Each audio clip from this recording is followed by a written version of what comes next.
tugenda kuba mu ngalo nga twanirizo yajja mu linnya lya We are going Mukama to clap waffe. our hands as we welcome that he who comes in the name of the Lord. Tukube mu ngalo.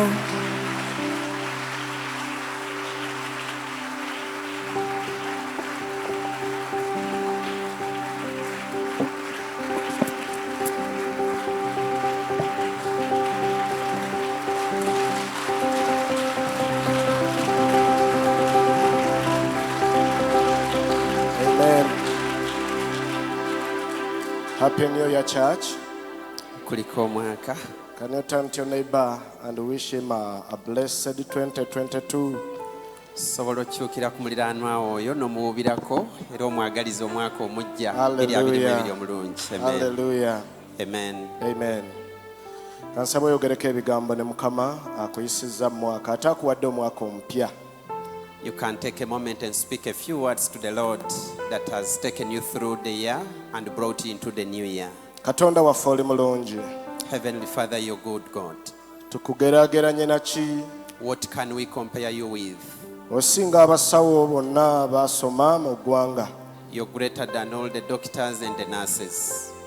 Bwe kiba bugagga ensi n'okujjula kwayo bibyo. If it's wealth, the earth and its fullness belong to you. Oli muzadde asinga abazadde. You're a parent better than any other parent. Abazadde bwe bakoowa abaana baabwe babasuula. When the parents get tired, they throw away their children. Naye oli Katonda atagenda kundeka. But you're a God that cannot forsake us. Eyawaayo omwana wo Yesu Kristo ku lwange mbeere omulamu. The one that gave your only son that we may be alive. Bw'oba wayinza okuwaayo omwana teri ky'otayinza butatuwa mu mwaka guno. If you are able to give your only son, there is nothing you cannot give us through this year. Tuli wano okukwebaza. We are here to thank you. Tuli wano okuyimusa erinnya lyo waggulu. We are here to exalt your name. Tuli wano okugamba nti Mukama osaanidde. We are here to say, Lord, you're worthy. Yimusa eddoboozi ly'omugambe Mukama oli wa kitiibwa. Please raise up your voice and glorify the Lord. Wabeere watandika naye omwaka manye tuli mu kaseera ka kutandika. Let someone begin the year with God. Mugambe oli ngabo yange Mukama genda nange. And tell God, go with me wherever I go. Mugambe beere ettaala emmulisiza mu linnya erya Yesu. Tell him to be your lamp that lights up your way in Jesus' name. Omutima gwange gwagala ggwe. In my heart I love you, Lord. Omutima gwange gunoonya ggwe Katonda atereeza obulamu. My heart seeks for you that puts life right. Ensi enoonya naye njagala nkufune ayi Katonda. The world is looking for me, but I want to get you, Lord. Bw'ofuna Yesu obulamu butereera. When I get you, my life gets better. Nyamba nsobole okufuna gwe ekiddukiro. Help me that I'll get you, my place of refuge. Eddagala erijjanjaba munda ne kungulu. The medicine that heals inside and outside. Katonda atereeza obulamu n'embeera. The God that puts right life and situations. Katonda asetula okuva ku lubungo n'otuuza n'abalangira. The God that raises up from the dust and sits us with priests. Onjigirize ekkubo lyo era onnyambe okuligoberera. Teach me your way and enable me to follow Mu it. linnya erya Yesu. In the name of Jesus. Njagala nkumanye nkutegere gwe Mukama omutima gwange gunoonya Mukama njagala nkumanye ng'empewo mu ddungu bwenoonya amazzi ag'okunywa omutima gwange gunoonya Mukama njagala nkumanye njagala nkumanye kutegere gwe Mukama omutima gwange gunoonya Mukama njagala nkumanye empewo mu ttungu bwenoonya amazzi ag'okunywa omutima gwange gunoonya Mukama njagala nkumanye Yesu njagala nkumanye Mukama njagala kutegeera kutegere gwe Mukama njagala kumanya mu mwaka guno kwange kunoonya Mukama njagala kumanye empewo mutugu wenoonya amazzi ag'okunywa omutima gwange kunoonya Mukama njagala kumanye nga tusetinga priorities ez'omwaka okumanya Katonda okumutegeera To understand God, okumunywererako to cling on to Him kyesinga ebintu byonna is greater than any other thing. kyesinga obugagga bwonna bw'oyinza okuvaaliwenga mu nsi. Is greater than all the wealth that you can think of.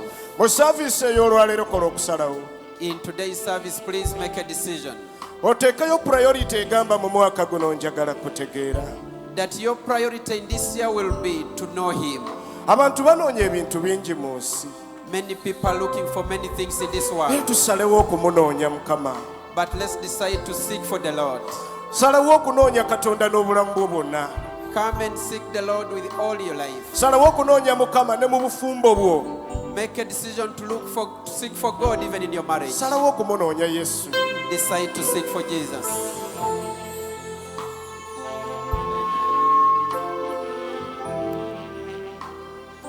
Mbadde n'ekyengamba kitono nga nkisaba Taata ayingire mu nze munda afugire mu nze. Mbadde n'ekyengamba kitono kyete nga njagala omwana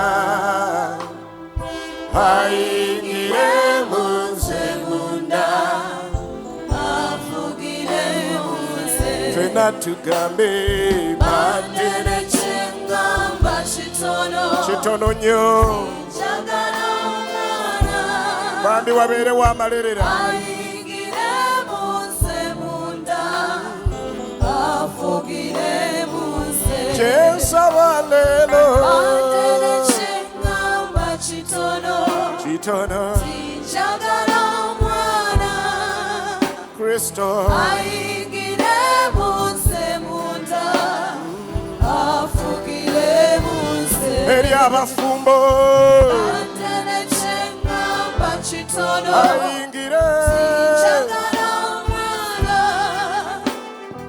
ayingire mu nze munda afugire mu nze abakozi ekyengamba kitono tumusabe njagala omwana ayingire mu nze munda afugire mu nze bangi banoonye ebiggwawo ebiramusero ekyobugagga kyenjayanirayo mwana ne Yesu bangi mazima mu nseno omwaka guno gwakunoonya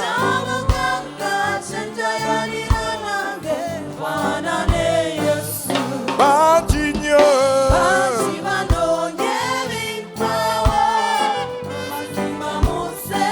tugenda kunoonya amayumba tunoonye amataka tunoonye ebintu bingi naye malerera tumunoonya ayingire mu mutima bangi banoonye ebiggwawo ebintu ng'ensimbi ekyobugagga nze kyensabye okufuna faanane naawe era bangi banoonye ebiggwawo kyensaba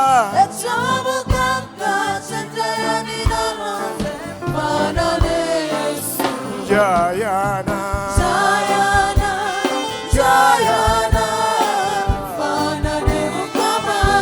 mu mwaka guno njayana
yogerako naye mugambe njagala kufaanana, Speak to him.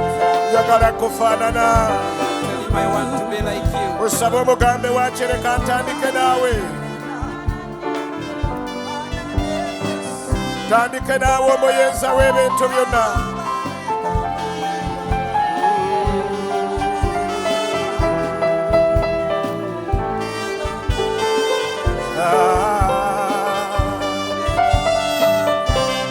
Ensula ez'amazzi amalamuzi ennyamba omwaka guno, rimasakantiribaakayandarababa onerebokozekereboze teryandarababa. Goyinza okuba oguwedde kuganye naye olinayo omujja, byandibanga tebiweddeko bulungi muguli, naye guno oguzze gwa ntandikwa mpya. Okuzoola Kristo asita omuzoola ebintu bingi bitandika.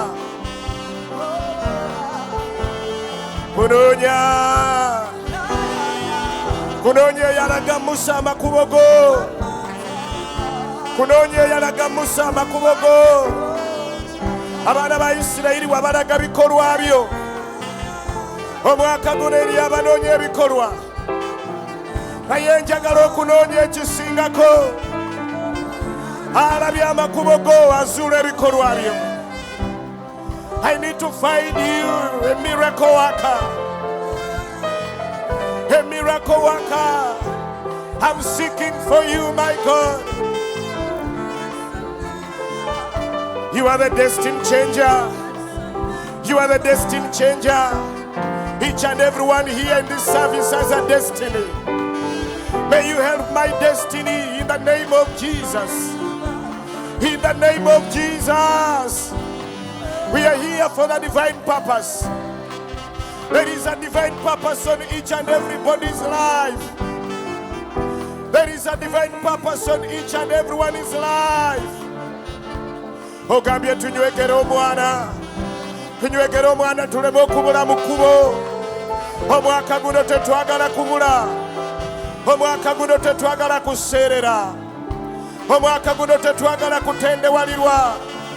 Yesu nyamba nkwekwateko, nyamba nkwekwateko, nyamba nkwekwateko, nyamba nkwekwateko. Onkwate ku mukono nkwegayiridde, onkwate mukyala wange ku mukono nkwegayiridde. Kubanga ebyentegese mu mwaka bingi, ebiseerera bingi, ebikanga bingi, ebitiisa bingi. Obweraliikirivu obwa school fees, obweraliikirivu obw'enkuza y'abaana, obweraliikirivu obw'okutambuza obuweereza, obweraliikirivu obw'obufumbo, obweraliikirivu eri eggwanga, byonna tubiyimusa gy'oli, ayi Katonda waffe.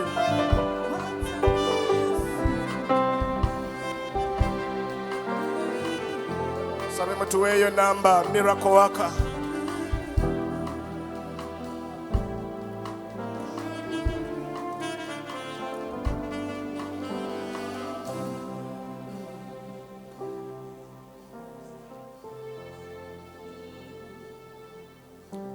Give us this number, miracle worker, and the destined changer to come and change our lives in this year 2022. Mutuwa oluyimba olwo akola ebyamagero, akyusa obulamu.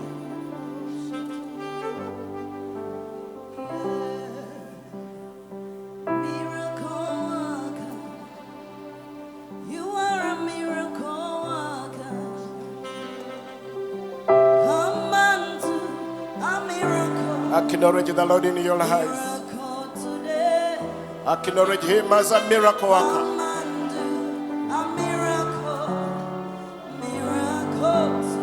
We need His help in this year. Destiny changer. You are a destiny changer. Come and change my destinies today. Come and change. Come on, tell him. Promise keeper. Promise keeper. You are a promise keeper. You are a promise keeper. trust your promises to Him. Come and feel your promises. It is a year to go back to our promises from the Lord. Come and feel your promises. He's not a liar. Promises today. Miracle worker. Miracle worker. You are a miracle worker. Come and do a miracle today. Come and do a miracle today. Destiny changer. You are a destiny changer. Come and change my destinies today. Come and change my destinies today. Yahweh, your name is Yahweh. You are a miracle working God. Your name is Yahweh. Yahweh, your name is Yahweh. You are a miracle working God. Your name is Yahweh. Yahweh, your name is Yahweh. You are a miracle working God. Your name is Yahweh. Your name is Yahweh. You are a miracle working God. Your name is Yahweh. Your name is Your name is Yahweh. You are a miracle working God. With your hands lifted up, telling Jesus your name is promise keeper, a miracle worker. You are a healer. We need you this morning. Jesus, your name is. You're all we need. Miracle worker. You are a miracle working God. Your name is Yahweh. Your name is Yahweh. You are a miracle working God. Your name is Yahweh.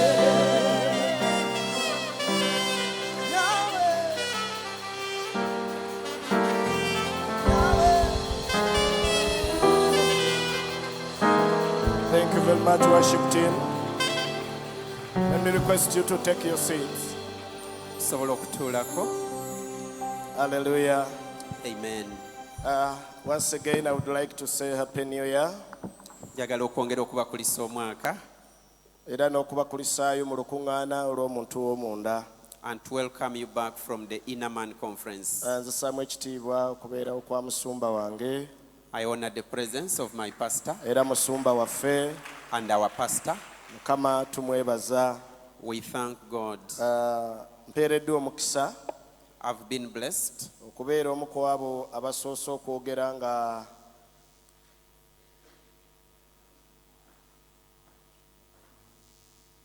mpeereddwa omukisa okubeera omu ku abo abasoose okwogera. I've been blessed to be one of the first people to speak. Mawaso nga abasumba baffe kye bajje bakomewo mu planning retreat. Especially when our pastors have just come back from the planning retreat. Nkulisaayo abaweereza bonna. I welcome back all the ministers Ate era ne mbeebaza olw'okutunula ku lw'ekisibo n'olw'okutulabirira. and thank them for watching over the flock and for taking care of us. Erinnya lya Mukama lyebazibwe. Praise be to the name of the Njagala Lord. kwaniriza bonna abali ku radio, abali ku online n'abali mu satellite churches. Mukama agenda tukola bulungi.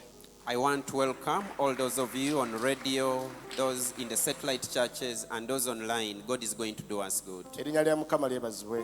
Praise be to the name Tugenda of the gabana ku Lord. kintu kyangu nnyo. We are going to share about a very simple thing. Akiwadde erinnya the road to success. I gave it the name, the road to success. Olugendo oba ekkubo erikutuusa ku buwanguzi mu mwaka guno 2022. The road to success in the year 2022. Biyinza okuba nga tebigenze bulungi nga bw'obadde oyagala mu 2021. Could be things have not moved on well and as you expected in 2021. Naye njagala kuzzaamu essuubi. But I want to renew your hope. Katonda asigadde mu kifo kye nga Katonda. God has remained in his position as God. Amaanyi ge tegakendeddeeko yadde akayinja kati kitegeeza mweteefuteefu okukola naffe. His strength has not reduced in any way, meaning he's ready to work with us. Erinnya lya Mukama lyebazibwe. Praise be to the name of the Lord. Oyinza okuba nga bwe guggwereddeko nga mu mwoyo owulira okaze. Could be by the end of the year you felt getting dry in your spirit. Njagala kusongera ku bidiba ku nnyanja ey'amazzi ag'omwoyo Katonda gayagala otunywesaako mu guno omwaka. But I want to help you and direct you to the points where there is spiritual water for us to take in this year. Yeebazibwe Yesu. Praise be to Jesus. Abantu bangi banoonya. There are many people that are still seeking. Okunoonya kwa bagezigezi. Searching is for the wise. Abagezigezi banoonya Kristo. The wise people seek for Christ. Abagezigezi banoonya ebyobugagga. The wise people search for wealth. Matayo 13:44. In Matthew 13 and verse 44, Bayibuli eyogera ku bwakabaka bwa Katonda. the Bible speaks about the kingdom of God Ebufaananya ku ky'obugagga ekikwekeddwa mu kisaawe. and compares it to a hidden treasure that is Musajja hidden in a omu field. alabika yali musuubuzi wa byabugagga n'agenda akigwako. One man, could be a businessman, came and found this treasure. Bwe yakigwako n'akizuula, When he discovered this treasure, alina ekintu kye yatandikirako okukola. there is something that he did first. Yakikweka He hid it, n'agamba omulala yenna takintwalako. that no one should come and take it away from him. N'adduka misinde And also ran quickly n'akuŋŋaanya ebyobugagga ebirala bye yali alinawo. and gathered all the other treasures that he had. Bayibuli nti olw'essanyu n'agenda atunda byonna bye yalina n'ajja agule ettaka lino. The Bible says with joy he sold every other thing that he had such that he can buy this other field with the treasure. Simanyi byonoonyeza mwaka guli na bimeka by'ofunye. I don't know what you've searched for, what you've looked for through last year and how much you've gathered. Naye abooluganda waliwo ekyobugagga Katonda kyatuteereddewo nate mu mwaka guno. But brethren, there is a treasure that God has positioned for us this year. Singa ebaayo anaamalirira okutunda ebirala byonna n'ajja afuna ekyobugagga kino togenda kwejjusa. If there is someone that will get determined to sell all the other wealth that you have and come and buy this treasure, you won't regret. Ekyobugagga kino ye Kristo n'obwakabaka bwe. This treasure is Christ and his kingdom. Pawulo kyagambye nti ebirala byonna nabibala okuba empitambi. That's why Paul said, I counted all the other things a loss. Tukole okusalawo omwaka guno. Let's make a decision this year Tugende tugule ekyobugagga kino. and we go and get this treasure, Kibeere kyaffe. that it may be ours, Tukifaanane. that will be look like it, Tutambule nakyo. that will walk with it. Tagenda kutulimba Yesu. He's not going to deceive us, Jesus. Ngera agambye njagala abo abanjagala. In Proverbs he says, I love those that love me, N'abanyiikira okunoonya balindaba. and those that are diligently seeking for me will see me. Feeza ne zaabu biri nange. Gold and silver I have, Obugagga obwenkalakkalira. permanent wealth, Obugagga obusinga zaabu ne feeza n'ebizimbe n'amataka. wealth that is greater than buildings, than lands. Njagala kuzzaamu omuntu nga osisinkanye loosi nnyingi omwaka guli. I want to encourage someone that has made so many losses in the previous year. Abamu amaduuka gammwe baagabba, abalala bwe mukolera baayokyawo. For some of you, your shops were taken up and your places of work were taken over by other people. Abalala bwe twogerera n'ebyapa bye mwali mulowooza nti byammwe baabitwala. And for others, even the land titles that you thought belonged to you were taken. Abalala musajja yajja nga ne bajjajjaabo we bali nga muvubuka muto n'agamba lino ettaka lyange toli wa wano vaawo genda n'abayivikitinga. For others, a young man came from nowhere and evicted you from the place where you have lived with even your grandparents. Ne waliwo kye bataatwala. But there is something that was not taken from you. Kristo bw'oba omulina, If you have Christ, olina ekyakola ebintu byonna. you have the creator of all things. Ono ye yatonda ebintu byonna. He's the one that created everything. Ebintu byonna ebiri ku nsi bye tulaba ne bye tutalaba byakolebwa ye. Everything on the earth that's visible to us and invisible were created by him. Byakolebwa mu ye. They were created through him. Ate era byakolebwa ku lulwe. And they were created by him. Kati wulira ekyewuunyisa. Now listen to the amazing thing. Eriyo olugero olusinga olugero lw'Abaganda. There is a proverb that is greater than the proverbs of the Baganda. Okuba ne Yesu Having Jesus oba olina byonna. means you have everything. Ebirala byonna ne bwe bigenda n'osigaza Yesu oba osigaza byonna. Even if you lose all the other things but remain with Jesus, you'll have remained with everything. Oli yagumya munne n'aga nti ekitatta muyima tekimumalaako nteezi. Ekitatta hadisman, Something that cannot kill the herdsman tekimalaawo nteezi. cannot take away his cattle. Kati ekitakuggyeeko Yesu So whatever has not taken away Jesus from you tekikumazeeko bya bugagga byo. has not taken away all your wealth. Bw'oba ne Yesu ensi eneefukamira. If you have Jesus, the world can bow down to you. Mbaaniriza nate mu mwaka ogw'entandikwa empya. I welcome you to this new year of a new beginning. It is a year to redefine priorities.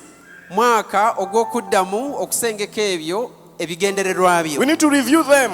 We need to review. A year to redefine our purpose. Omwaka ogw'okuddamu okwetegereza ebigendererwa And a byaffe. year to redefine our life's vision. Omwaka ogw'okuddamu okutereeza okwolesebwa kwaffe. Kati kaseera tuddeyo tupulaninga abooluganda. It is a time for us to go back and plan, brethren. Biri ebikunyize, ebikwogereddwako, ebikulemye, biziike. Whatever you have failed to do, whatever has been spoken about you, please bury down all that. Omwaka guli gwandibanga gubaddemu ekisenge ekiwunya n'ekimalamu amaanyi. Could be last year there has been a stench around you that is so discouraging in your life. Funayo ekinnya, But get a pit biziike. and bury all of them. Tunula mu maaso. Look forward. Laba Katonda pulaani gy'akuteereddewo. See the new plan that God has put for you. Ennaku, emyezi, emyaka, weeks z'akuwadde. The days, the weeks and the years that He has placed before you. Tuddemu tutandike buto mu linnya lya Yesu Kristo mwana wa Katonda omulamu. Let us begin afresh in the name of Jesus Christ, the Son of the living God. Ngero essula ya 3 olunyiriri olwokutaano kutuuka ku 12. Proverbs 3 from verse 5 to 12. Tugendeyo mu ngero. Let's get there, please, in Proverbs. I'm going to read in English. Trust in the Lord with all your heart, and lean not on your own understanding. In all your ways acknowledge him, and he shall direct your paths. Tuli mu ngero essula eyokusatu okuva ku lwokutaano. Weesigenga Mukama n'omutima gwo gwonna, so teweesigamanga kutegeera kwo ggwe. Mwatulenga mu makubo go gonna. Do not be wise in your own eyes. Fear the Lord and depart from evil. Tobanga na magezi mu maaso go ggwe. Tyanga Mukama ove mu bubi. It will be health to your flesh and strength to your bones. Ekyo kinaabanga obulamu eri ekkundi lyo n'obusomyo eri amagumba go. Honor the Lord with your possessions and with the first fruits of all your increase. Osangamu ekitiibwa Mukama n'ebintu byo n'ebiberyeberye ku bibala byo byonna. So your barns will be filled with plenty, and your vats will overflow with new wine. Amawanika go bwe ganajjulanga bwe gatyo ekyengera, n'amasogolero go ganaayiikanga omwenge omusu. And listen to these last 2 verses, 11 and 12. Wuliriza na zino ebbiri ezisembayo. My son, do not despise the chastening of the Lord, nor detest his correction. For whom the Lord loves, he corrects, just as a father the son in whom he delights. Tuli ku lw'11 ngero ssula eyokusatu. Mwana wange, tonyoomanga kubuulira kwa Mukama, so n'okunenya kwe kulemenga okukukooya. Kubanga Mukama gw'ayagala gwanenya, era nga kitaawe omwana we gw'asanyukira. Mukama waffe aweebwe ekitiibwa. Glory be to our Lord. Abooluganda waliwo ebintu bye mbadde njagala tulowoozeeko. Brethren, there are things that I want us to think about. Mawaso, as this year is beginning. Naddala ng'omwaka guno gutandika. Ekisooka. The first one. Ndowooza ki gy'olina ku mwaka oguzze? What kind of thinking do you have about the new year that has come? Eri abatannakitegeera nti n'omwaka gwadduse dda gwatuyiseeko. There are people that do not know that the year has already moved on. It's moving. Kyangu nnyo okubanga bw'abadde awandiika ne date kali kakyalemeddemu 2021. It is even possible that even when you were trying to note down the date in your notebook, you noted 2021. Abooluganda, Brethren, it is a new season. waliwo season empya. Eri abalaba omwaka guno nga season empya. There are those that are looking at this year as a new season. Season empya ebanja byakukola. A new season requires you to do certain things. Eri abasuubuzi season empya ebanja investment. To the businessmen, a new season means a new investment. Abalimi season empya ebanja kweteekerateekera kusiga nansigo. To the farmers, a new season means preparing to sow and getting seed to sow. Naye eri abalaba mu mitawaana gyokka. Eri abalaba mu mitawaana gyokka. But there are those that see only trouble. Balaba bulabi a new trouble. Nga balaba buzibu bwokka. School fees. Ayi Mukama. Fees. Twayagala dde abaana badde ku ssomero naye olwaleero.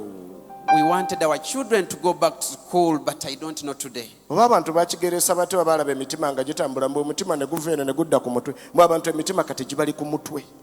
I don't know how people saw that the heart changes position and they said the heart has moved from down and has gone into the head. Nga weeraliikirira school fees. As you worry about fees, Eri eyateezedde omwana we wagenda okujja amutungire uniform, omulala amuguze buddadizi, omulala amuguze emifaliso, kati ensi ekwewuunyisa. Abantu bwe tulaba bwanjawulo.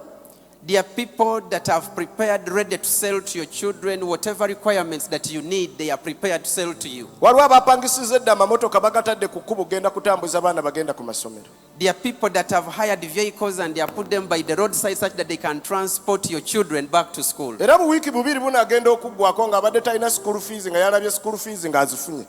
And by the end of a week or two, you'll find that one that didn't have school fees for their children has gotten fees for the children. Mikwano gyange, Friends, omwaka guno gulabe nga opportunity Katonda gy'akuwadde. look at this year as an opportunity that God has given to you. Gutunuulire ng'omwaka Katonda mwayagadde oggyeyo ekyo ekiri munda ye ekyakuleesa okukola. Look at it as a year that God wants to take out whatever He has placed in you, the potential in you, that you can use it in the year. Small groups, choirs, bands. This is a new year to excel and put out what the Lord has impacted or has put in us. Groups entonotono, oba oli mu kwaya, oba oli mu bandi, oba oli mu group ki, guno mwaka Mukama gwateeseteese mbeere nga mujjayo ebyo bye yateeka munda mu mmwe mubijjeyo bigase. Wabeere wagamba nti ayi Yesu nyamba nzigyeyo kye nnina okuggyayo omwaka guno. Let someone say, oh Jesus, help me that I will take out whatever you want me to take out of myself this year. It is a year to start afresh. Mwaka gwa ntandika mpya. Naye na kano kawulire. But listen to this also. Era ne Sitaani mu mwaka guno naye yeesunze. Even Satan this year is looking forward to it. Naye agamba nange tegumpitako. He's saying I cannot miss out on this year. Ate nga ne mu byawandiikibwa inako portion. And even in the scriptures he has a portion. Bamuwadde ne bamugamba nti akaseerako k'olina katono. He has been allowed and been told your time, the time you have is little. Naye agwesunga agamba nange gubeere mwaka gwe ŋŋenda obbakooyesa. He's also looking forward to it and he's saying, let this be a year when I'm going to torment them. Naye agamba gubeere mwaka gwe ŋŋenda obbatabulatabula. He says, let it be my year to confuse them up. Eri agamba gubeere mwaka nange gwe ŋŋenda obbasuulako ebisiba. There is one saying, let this be a year when I'm going to bind them with yokes. Eri agamba gubeere mwaka gwe ŋŋenda obbasuulira ebitaba emiguwa bibakwase n'amalobo. There is one that is saying, let this be a year when I'm going to put net straps before them. Mikwano gyange abamanyi Katonda waabwe. Friends, those that have seen their God Bazzibwamu bujja amaanyi gaabwe. are renewed in their strength. Batambula Katonda n'ababikkulira enkwe z'omubi. They walk as God reveals to them all the schemes of the enemy. Be batambula nga bavuunika ebibuga. They walk turning around cities. Gubeere mwaka ogw'okufrustratinga enkwe za Sitaani. Let it be a year when you can thwart every scheme of the enemy. Gubeere mwaka ogw'okulumba ensi tuggyeyo emyoyo gidde mu bwakabaka. Let it be a year when you can go for souls and win them from Satan to the kingdom. gubeere mwaka ogw'ekkanisa okugaziwa ng'eri famire yo, eri ekika kyo, eri ekyalo kyo, eri ekibuga ekyuse Uganda. Let it be a year for your church to grow, for your church to expand, your family, your clan, and everything that you will change cities. Naye abooluganda, But brethren, ebyo bituukako, to get all this bitwetaaza plan. requires us to plan. Togenda kutuula butuuzi awo. You cannot just sit in one place Bukeere enkya ng'ekintu kyabanduse. and it comes to morning when these things have happened. We are serving a mighty God. Tuweereza Katonda We are w'amaanyi. serving the Lord who has a plan. Tuweereza Katonda alina plan. In Jeremiah 29:11, Mu Yeremiya 29:11, the Lord has a blueprint over your life and over your family, over your nation and everywhere you are going. Katonda alina pulaani y'obulamu bwo bwonna obw'eggwanga lyo na buli wonna w'onoolaga. Tugende mu Yeremiya 29:11. Let's go to Jeremiah 29 and Ng'okola verse pulaani 11. yo kakasa ng'opulaaninga ne Katonda. As you do your plans, make sure you do it together with God. Tomuleka mabega ng'opulaaninga. Don't leave God behind as you plan. Anti olwo oba ogenda kubiddamu ate bye bapulaaninze. That means you will have to plan again. Kyavude agamba teweesigama magezi go ggwe. That's why he says, do not lean on your own understanding, Naye mwatulenga mu makubo go yonna gy'ogenda. but confess him in all your ways. The Bible says, Bible for egamba, I know the thoughts that I think toward you, says the Lord. Thoughts of peace and not of evil, to give you a future and a hope. tuli mu Yeremiya 29:11. Kubanga mmanyi ebirowoozo by'endowooza gye muli, bw'ayogera Mukama. Ebirowoozo eby'emirembe so si bya bubi, okubawa okusuubira enkomerero yammwe ey'oluvannyuma. 12 says, then you will call upon me and go and pray to me, and I will listen to you. And you will seek me and find me when you search for me with all your heart. Olw'ekkumi era mulinkaabira era muligenda ne munsaba, nange ndibawulira, era mulinnoonya ne mundaba. Mikwano gyange njagala bagamba, I want to tell you, my friends, tulina future maaso gaffe. we have a future that's before us. Naye future ebanja muntu ali faithful. But this future requires a faithful person. Future ebanja muntu alina hope. It requires someone that has hope. Hope gy'olina mu Katonda egenda kutuuza wansi obeere ne plan. The hope that you have in God is going to make you sit and make a plan. N'olw'ensonga yo tuulako wansi. For that reason, sit down somewhere. Abaana muzadde babiri mukoleyo pulaani. You have your 2 children, please make a plan. Yes, ogenda mu senior 4, senior 5, senior 6. Funayo pulaani y'obulamu. Could be you're a student who is going to senior 3, senior 4 or A level. Please make a plan for your life. Njagala kugamba I want to tell you, tutambuza obulamu mu ngeri bbiri. we conduct our life in 2 kinds of ways. Tulinayo ekiwayi singa obadde ne pepa wandigidividinzeemu paati A ne paati B. We have 2 groups. If you have a paper, you can divide it into 2 sides and call one side A and one side B. Paati A n'ogiteekako ebintu bye tugamba ebiri spiritual, oba giwe spiritual life oba spiritual wing. And part A put certain things pertaining to your spiritual life.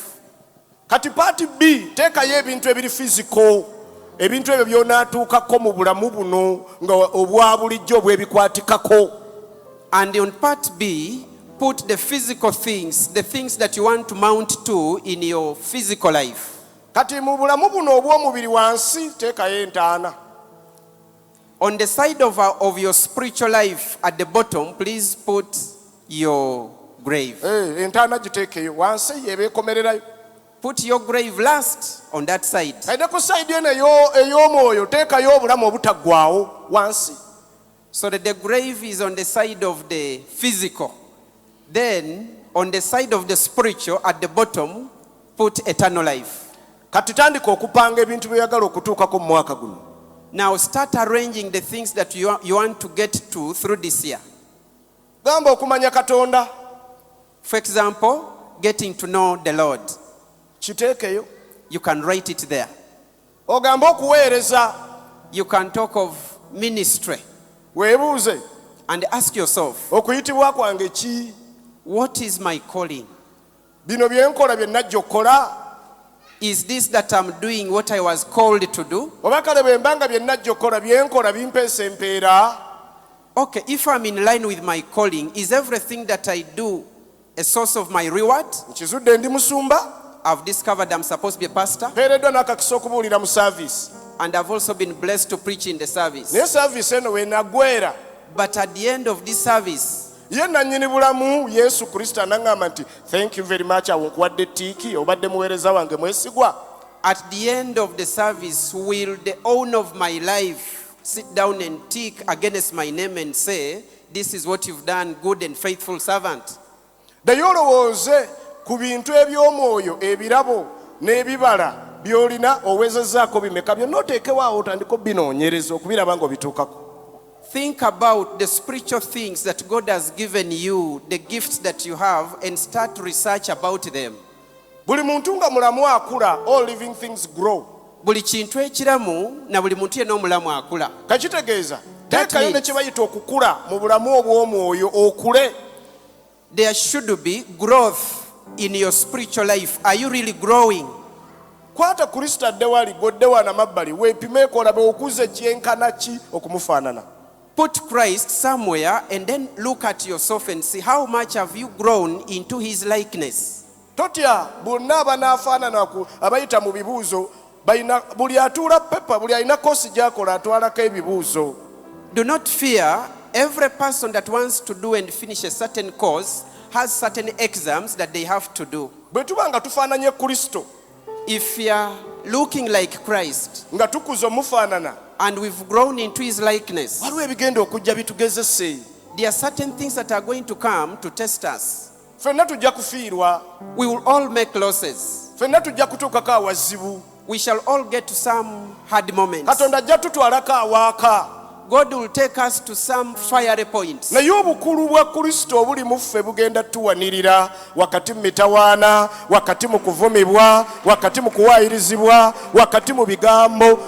Bagenda kulindirira kiki ky'ozzaayo at the end of the day. But the spiritual maturity of Christ in us will determine to what level and how we are going to go through any such moments that test our lives. Tonjogerako nze ne sikulumba. Batuuze bayite bannumirize. There are times when people can react and you say, you cannot speak ill about me. Please gather them. I want them to come and gather and speak it before me. Ntambulidde ebbanga. Kati bw'anajja naga ye mazima ddala ye. Olwo ogenda kukola ki? What are you going to do when you are faced with such a circumstance? They have spoken ill about you. What are you going to do? Yesu baamugambye ddala twamuwulidde. They told Jesus that we heard about him. Ekisooka avuma Katonda. The first thing, he abuses God. Ekyokubiri tayagala bwakabaka buno bwa Baruumi. Secondly, does not want the Roman kingdom. Ono omusajja agwana kufa.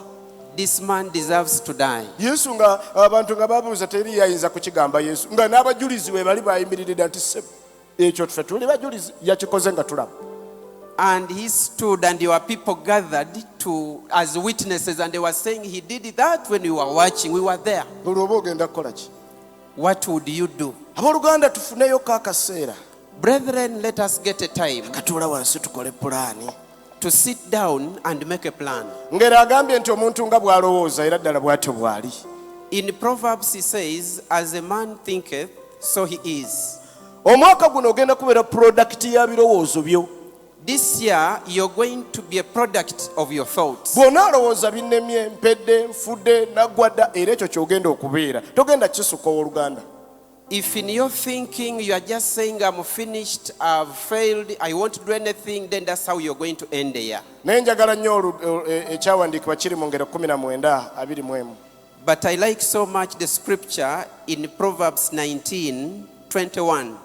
Ngero essuula ey'e-19. Proverbs 19. The Bible says many are the plans in a man's heart, but it is the Lord's purpose that prevail. Okuteesa kugwanira mwana wa muntu. Okay, are you there? Proverbs 19:21. Mu mutima gw'omuntu mulimu okufumiitiriza kungi, naye okuteesa kwa Mukama kwe kunaanywereranga. Olunyiriro terutugoba ku kuteesa. That verse does not take us away from making plans. Lutuyita buyisi ng'abantu nti mujje tuteese ffenna. but it's calling upon us to come and plan together. nti mu biteeso ebingi That among the so many plans, noonyereza okuteesa kwa Mukama.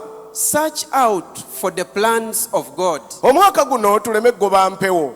That this year we may not chase after the wind. Tutwaleyo akadde tusooke tuzuule okwagala kwa Katonda kuli ki. Let us take some time to seek and find what's the will of God. Matthew chapter 6 verse 33.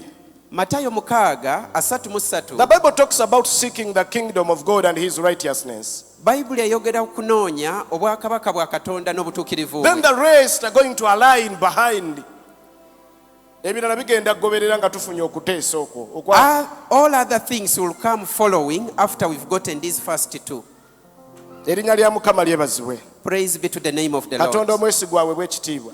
The faithful God be praised. Njagala kubagamba ab'emikwano nga nsemberera okumaliriza. I want to tell you, my friends, as I'm about to finish. Zabbuli 65 olunyiriri lwa 11. In Psalm 65 and verse 11, Katonda addira omwaka n'aguteekako engule. God gets a year and puts a crown on it. Engule gy'aguteeka ku mwaka ebeera ngule ya bulungi. The crown that he puts on a year is a good crown. Era Bayibuli egamba nti amakubo gatandika okutonnya omuyiika. And he says the ways start to have abundance. Okusaba kwange kuli nti My prayer is, tukwatagane ne Katonda waffe. let us connect with our God, Kubanga engule agirina. because he has the crown. Omwaka guno 2022 agutusibireko engule. That God will put a crown for us on this year 2022. Ekigambo kye bayita bulungi kigoberera amakubo gaffe wonna we tugenda okgenda. That goodness will follow all our ways wherever we are going to go. Tulyoke tubeere n'ebyo bye twetaaga in abundance. And then we will have everything that we need in abundance. Saba ogambe Mukama nti Mukama, Please, in your prayer, say, oh Lord, yambaza omwaka gwange engule. put a crown upon my year. Era nkwegayiridde leka amakubo agali mu mwaka guno And I beseech you that all the ways in this year, leka gatonye omuyiika. let them be filled with abundance. Mu linnya lya Yesu Kristo omwana wa Katonda omulamu. In the name of Jesus Christ, the Son of the living God. Hallelujah. Amen. N'olwekyo bw'oba oyagala okuzuula ebingi ebiri mu mwaka tandika mu kuzuula Yesu. If you want to discover and find so many good things in the year, begin by seeking out for Jesus. Abagezigezi baava eri nga bazze kuzuula Kristo. The wise people moved from afar, coming to find where Christ was. Zuula Yesu Please seek and find in the Christ. puzzle of life. Ye puzzle y'obulamu. Discover Jesus in the puzzle of life, you will complete the puzzle. Zuula Yesu ky'ekyokuddamu eri ebibuuzo ebingi mu bulamu. When you find Jesus and you make him stand in every situation, Yesu kasita asigala ng'ayimiriddemu, ogenda kusigala ng'owangula mu buli mbeera. Once you get Jesus and he stands in each and everything that you go through, then you're going to be a victor in each and every situation. Yesu bw'asigala ng'ayimiridde mu kizikiza, mu nzikiza, ojja kuwangula enzikiza. When Jesus stands in your dark world, in your darkness, then you are going to still get the victory even if it's dark. Yesu bw'asigala ng'ayimiridde ku ssimu yo ne byekola, ojja kuwangula era ku ssimu yo. When Jesus is still with you, At your phone, on your phone. when Jesus is still with you, as you use your phone, in your phone dealings, then you are going to get the victory with your phone. Yesu bw'asigala ng'akyali n'ekifo era ng'ayimiridde mu bizinensi yo, the business will flourish. If Jesus remains in his right position at the center of your business, then your business is going to do well. Mukama waffe aweebwe ekitiibwa. Praise be to our Lord. Abooluganda kaseera ka kusettinga priorities. Brethren, it is a time for us to set priorities. Kaseera kakola decisions. It is a time for making decisions. Kaseera kakola mikwano mijja.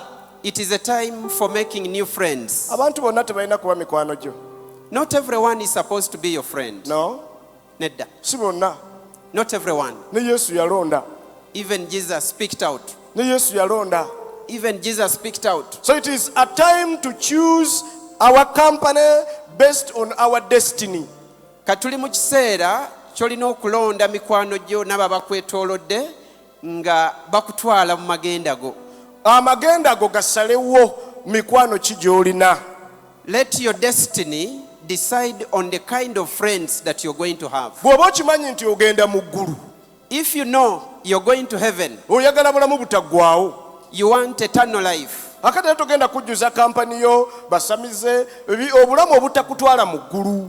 then you are not going to surround yourself with sorcerers or witches, people that cannot lead you to heaven. Nze nkunyiigidde nnyo tokyankubira simu twabeeranga nammwe nga tunywa mwenge, twabeeranga nammwe nga tuli ku malwa, kati nkyusizza ekipande, kati ŋŋenda mu bulamu butaggwaawo, njagala kukola bye yantwala mu maaso, kati sikyayina budde bwa bino. I've changed. Please tell all those useful friends of yours, as far as your destiny is concerned, let them know you have changed the course. You are now walking to heaven, so you don't need the drunkards, you don't need the prostitutes, you don't need all those other people around you. Toyinza kweyisa otyo, maama yatuzaala wamu, ekyo naawe okimanyi, tuva ku kika kimu twayonka ebbeere lyerimu. Good, mu ekyo twayonka limu, naye ensibuko yange si yesalawo amagenda gange, naye amagenda gange gasalawo kyenkola leero, gasalawo ne kampani gye nnina. I'm destined to succeed and success. Even if you share the same father, the same mother, but if they are not connecting with your destiny, tell them I'm leaving you. However much they speak ill about you, tell them I've changed my course, I'm walking to heaven, and this is my course that I'm taking. Erinnya lya Mukama lyebazibwe. Praise be to the name of the Bw'oba Lord. oyagala kuzimba, If you want to build, weetolooza obulamu bwo birowoozo byabo abakkiriza nti omuntu asobola ozimba. have people with a mindset that says someone can build. Bw'oba owulira ekibuga oyagala kukola ofune emirimu gibeerewo. If you feel you want to come into the city, set up business, do work there, work that will prosper. Kampani yo gijjuza abantu abakozi ne baba toyogera nabo naye nga bw'otunuulidde laba bataddewo kaki, naawe enkya genda oteekewo. Then surround yourself with hard-working people, people that have set up certain things that are prospering. Surround yourself with such people and copy the example and do what they are doing. Oyagala kuba muweereza, You want to be a minister Katonda gw'alonze, that God has called, Omwoyo Omutukuvu gw'akozesa, that the Holy Spirit is going to use, naye ovudde mu kkanisa, but you have now run out of kampani yo church. gyejjoza abantu abaava mu bulokole, All your friends are people that have backslidden, aboogerera obubi ekkanisa, that speak ill about the church. bagamba naffe twaliwo. They say we were also there one time. Akati byagaana ewaabwe, ate obasuubira otya okukola okuyambako okola ebinaakutambuza okugenda mu maaso. Now, if they failed to do ministry, how are such people going to help you to prosper in ministry? Tusalewo abooluganda. Let us make a decision, brethren. Enkusu parrot A parrot ejja kwetooloola nkusu, lwe lulimi lwe bategeera. will be surrounded by other parrots, and that's the language. They will understand each other in their language. Naawe ggwe Even you aliko okuwangula, that has victory, weetoolooza obulamu bwo n'abantu abawanguzi oba n'abafubirira okuwangula, ogenda kuwangula mu ddakiika eddako mu linnya lya Mukama waffe Yesu. if you want victory, it means surround yourself with people that have been victorious in one way or another, and you also be a victorious person in Jesus Christ. So don't take life casual. Totwala bulamu bwo ngeri eyo bw'otyo. Tobutwala nga kyakuzannyisa. Don't take it casual. I remember a certain man said if you face life casually, you will end up being a casualty. Omusajja omu yagamba nti obulamu bwo bw'obukwata eyo bw'otyo mu ngeri ey'ekyokuzannyisa naawe ofuuka kyakuzannyisa. Oba kyakuzannyisa oba obanga alina kale life bwetyo bwefaanana, kati tumalirire abooluganda. So let us be determined, brethren, in whatever we do. Buno bubiri tumalirize. Tufube nnyo okukakasa nga we are serving other people. Let us be sure and ascertain nti tubeera mu bulamu obuweereza eri abalala. Make sure that in life, every time you are adding value to a person. Kakasa nti buli kiseera mu bulamu bwo waliyo omuntu gw'ogattako gw'oyongerako muwendo. Help a person to get what he wants. Beerako n'omuntu afuna ekyo ky'ayagala nga gwamuyambako. You will also get what you want in this year. Naawe ojja kufuna ekyo ky'oyagala. Mukama waffe yeebazibwe nnyo. Praise be to the Lord. We need to reach at a level of serving beyond status. Twetaaga okutuuka ku ddaala lyowereza eri abalala n'okusukkuluma level kw'oli. Ba businessmen abali wano, Business people that are here, okutuusa nga tutegedde nti tulina okusooka okusatisfyinga abantu bye baagala, that is when we are going to get our profits. until when we come to a level of knowing that we have to satisfy the needs of the people around us, that's when we shall realize profit in our businesses. We will create all ways necessary to meeting their needs. Then at the end of the day, tugenda kubeera served. Naffe tuveeyo nga tukola bulungi. Tuteekewo engeri zonna ezisoboka okusisinkana ebyetaago by'abantu, olwo naffe bwe tunaasobola okufuna amagoba mu bye tukola. Let us learn to value each other. Tukitwale nga kya muwendo okuba ng'ossaamu ekitiibwa buli muntu akwetoolodde. Fuba obeeko omuntu gw'ogenda okwimpakitinga. Please try your best to impact someone. Omwaka guno gutubeerere mwaka gwa kufuba, tubeeko omuntu gwe tukola obulungi. Let this year be a year when we shall put in a lot of effort to do good to some other person. Naye okola obulungi si kyangu. But doing good to others is not an easy thing. Bikosa. It hurts. It inconveniences. Kikosa. You will be misunderstood. Bayinza obutakutegeera. You will be ill talked about. Bayinza okwogerako obubi. Naye guma towanika tobivaamu, tukole ekyo Yesu kye yakola, tugenda kulaba obuwanguzi mu mwaka guno. But take courage, don't give up, and we are going to see the victory in the name of our Lord Jesus. Nsaba tusabe. Let's pray. Katonda waffe tukwebaza. Our Father, we thank you. Ekisa kyo kingi ekituleese nate mu mwaka guno. Your grace has led us into this new year. Ogambye omukulu mu mmwe abeere muweereza wa banne. You've said, let the greatest among you be the servant of the others. Era otuyigiriza nti tulina okuyiga okununula ebiseera. And you've taught us that we must learn to redeem time. Tutunule nnyo bwe tutambula nga singa abatalina amagezi. That we watch as we walk, not as foolish people, Naye ng'abalina amagezi nga twegulira ebbanga kubanga ennaku mbi. but as wise people, buying ourselves time because the days are evil. Ennaku mbi naye ate ennaku ntono. The days are evil and yet they are few. Tetumanyi bameka bagenda kumalako mwaka guno. We don't know how many will go through this whole year. Naye bw'oba okyatuwaddeyo obulamu kitegeeza waliwo by'oyagala tukoleremu mu kaseera ako mwe tuli abalamu. But if you still given us life, it means there is a purpose why we are still alive today. Omwoyo omutukuvu nsaba kutambula naawe. Holy Spirit, it's my prayer that I will walk with you. Kitiibwa ky'ekkanisa nsaba kugenda naawe. Glory of the church, please, I want to move with you. Maanyi gaffe atalimba kwegayiridde Mukama tunyweze mu lugendo luno. Our power, our strength that never lies, my prayer that you strengthen us in this journey. Obuwanguzi obusinga kwe kukwata ku bugagga obwo bw'otuwadde obw'omwoyo obuvunnamya obugagga buno obw'ensi. The greatest victory is to acquire that spiritual treasure that you've given us. It's what makes the wealth of this world to bow down. Nsabira omukazi, nsabira omusajja. I pray for this lady, for this gentleman, Tubeere omuntu oyo Bayibuli gwegambye omusajja omulungi. that will be like that person that the Bible speaks about as the good man, Alekera abaana be ebyobusika. that leaves an inheritance for his children. Obusika obugenda okusigala ku baana n'abaana b'abaana be. Inheritance that will come to the children and the grandchildren. Tuweeyo endowooza ekwagala. Give us a mindset that loves you. Tuweeyo endowooza egolokose. Give us a mindset that has arisen. Leka obulamu bwaffe budde bujja. Let our lives be renewed. Leka tutambule naawe mu mulembe guno ogusembayo. Let us walk with you in this last Tuyambe generation. okweteekateeka kubanga ennaku mbi. Help us to plan and prepare ourselves for the days Nga ahead. tusonyiwa abatukoze obubi. As we forgive those that do evil to us. Nga tetuzzaayo muliro ku lw'omuliro. That we do not revenge, giving evil for evil. Nyaniriza ekisa kyo ayi Katonda omwesigwa. I welcome your grace, O faithful God. Kituyambe okutambulira mu butukuvu ne mu butuukirivu. That it will help us to walk in righteousness and in Kubanga mu holiness. ebyo tugenda kunywezebwa. Because through them we are going to be established. Kyenva nnumbagana amaanyi gonna ag'ekizikiza. And we attack every evil powers. Emyoyo gyonna egimaze okustaginga mu mwaka guno. All evil spirits that have already staged themselves in this year. Ekisinga gyakedde nga n'abantu tebannakeera.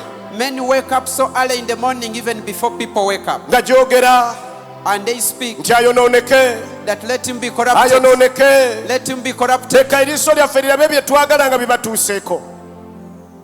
Naye ogambye ayi Katonda, But you say, oh Lord, okwo si kwe kuteesa kwange. that's not my plan. Golokoka muwala wa Sayuuni. Rise up, daughter of Zion. Golokoka owuule. Rise up and Golokoka owuule. rise up and Mukama tulumbagana agooyo ago gonna agazze emabega obulamu. We attack every evil spirit that brings life back. agalobooza ago agamalamu amaanyi, Every evil spirit that is discouraging. okubulwa abantu nga bagenze mu kukola. Spirits that bring luck when people have gone to work. Tulagira agantu ago okugwa ku ttaka, We command all those things to fall down to the na buli ground. miziziko gyonna egyetegese mu lugendo lwaffe luno olw'omwaka. And every hindrance along our journey, Tugirumbagana, we attack all of them. tugikuba ku ttaka, We bring them down, O Lord. tulagira emiziziko okuvaawo, We command every hindrance to be removed. na buli kika kya kirowoozo And every kind of thought, nga kikutte obulamu bwaffe obutalaba kiki Katonda kyayagala tutuukeko. holding, covering, and veiling our life that we may not see. When we Endowooza ya pass through. sisobola tugirumba, The mindset of I can't, we attack it. endowooza y'ebyange byaggwa dda tugirumba, The mindset of everything of mine is finished. And endowooza not ya future. siriwasa sirifumbirwa tugikba, Every mindset that I will never get married, I will never marry, we strike it. endowooza y'okutya n'okukankana kutandika ebintu tugibba. Every mind of fear that fails us to start up on anything, we strike it, Jesus. Mu linnya lya Yesu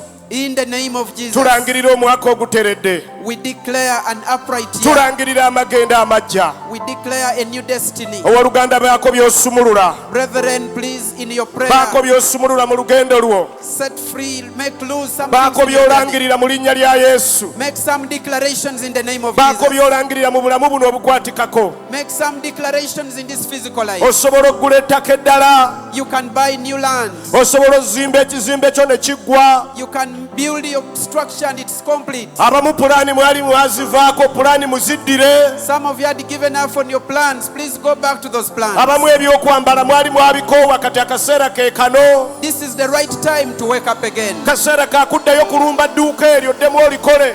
It is a time to wake up and again start that business again. And do Eri it. abadde yasuula ekirooto ky'essomero ng'ogamba bwe kiba covid bwati bwakola amasomero siririddira, kati gazzeemu. Could be you had a dream of starting a school, and when COVID came and you said it, I'll never go back. Please, this is the time to go back there. Agambye nyweza ekirooto kyo, Please establish, strengthen your dream. ekirooto ekyo kinyweze, Please strengthen that dream, okwolesebwa okwo kwa kutuukirira, that vision, that revelations to be okwolesebwa perfected. kulina ebiro byakwo, That vision has its right time. okwolesebwa kulina entuuko zaakwo. That vision has its time to be Sabira fulfilled. ekirowoozo ekyo n'atakirina, saba ekirowoozo. Pray about that thought, even if you don't have. Ask for one. Omwaka guno nga guggwako, That as this year is ending, tetugenda kubeera banjalangalo, we are not going to be the same. tetugenda kubeera beemulugunya, We are not going to be people that grumble. tetugenda kubeera abo abamenyesa ababivuddemu, We are not going to be people that have given up. naye tugenda kubeera abo abajaganya ne Mukama. But we are going to be people that celebrate with our Tunaamalako God. omwaka nga tugamba Mukama yali nange, At the end of the year, we testify that God was with us. nalaba ekkubo lye nga litambula ne ndigoberera, That I saw His way and I followed it through. nazuula amagezi ga Katonda ge gankulembera. I discovered the wisdom of God and what led me through. Nyinziza bino byonna obikola ku lw'oyo ali mu nze.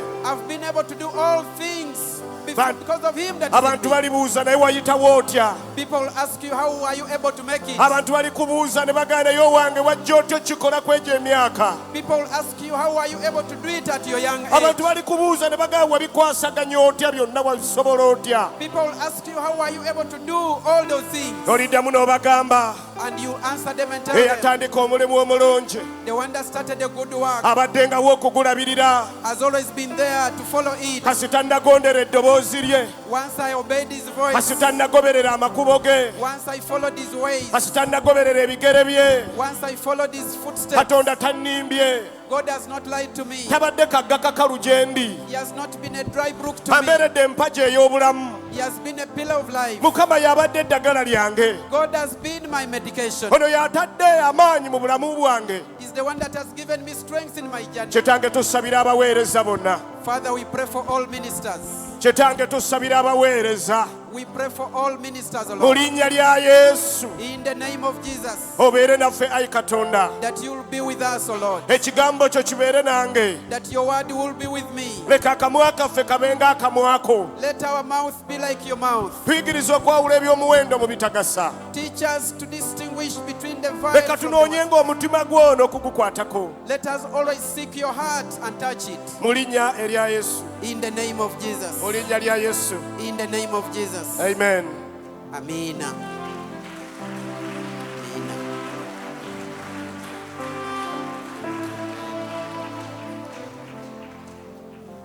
bwe twamala 3 mu lumu twagenda mu kusaba bwe twamala 3 mu lumu twagendako mu kweyawula mu kusaba. After 31st, we went into a prayer retreat ne ttiimu gye nkulembera eya RDTM. with the team that I lead of RDTM. naye bwe twali tuli eyo But when we were there, twaweebwa ekyawandiikibwa kiri mu Zabbuli we were given a scripture in Psalms, 27 Psalms 27, olunyiri lwa 4 kutuuka ku lwokutaano. from verse 4 to verse 5. Abooluganda, Katonda alinayo ekifo we bayita awakwekerwa. Brethren, there is a hiding place, a place of refuge for God.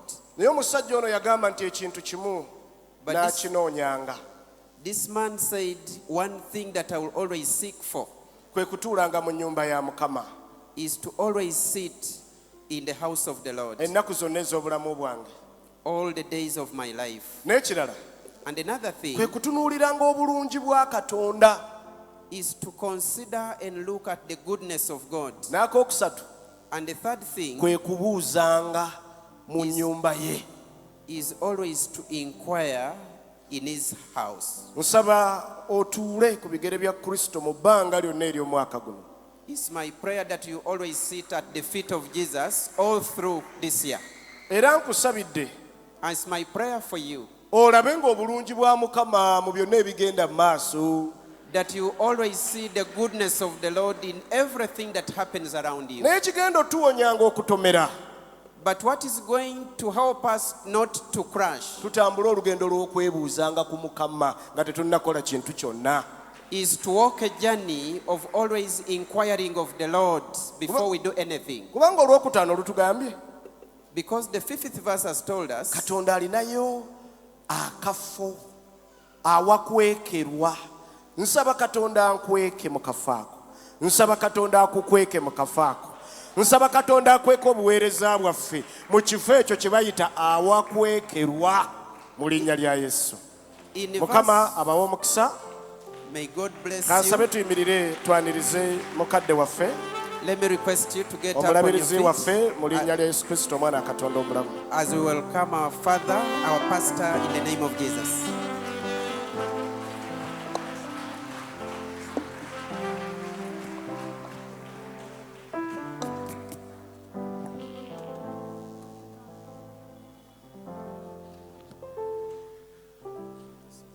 Twongere Yesu engalo ez'amaanyi olw'okuweereza okwo.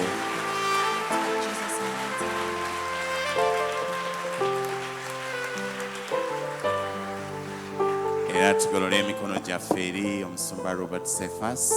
Let us stretch our hands towards Pastor Robert Twogere Cephas, omukisa gy'ali n'eri famire ye. and we speak a blessing to him and his family. Kitaffe tukwebaza Father, we thank you olwa musumba Robert for Pastor Robert ne famire ye. and his family, Byonna by'omukozesa mu buweereza buno. in all that you use him in this ministry, Ate n'obubaka bw'omuyisizaawo abakyaka leero ku and also lwaffe. the message you sent to him through him. Ng'ekkanisa twogera omukisa gy'ali As a church, we speak a blessing to him ne famire ye. and his family. Mukama obongereyo Father, may you increase them obatuukirize mu and you byonna perfect them in all. mu linnya lya Yesu In the Kristo. name of Jesus Christ. Amiina. Amen.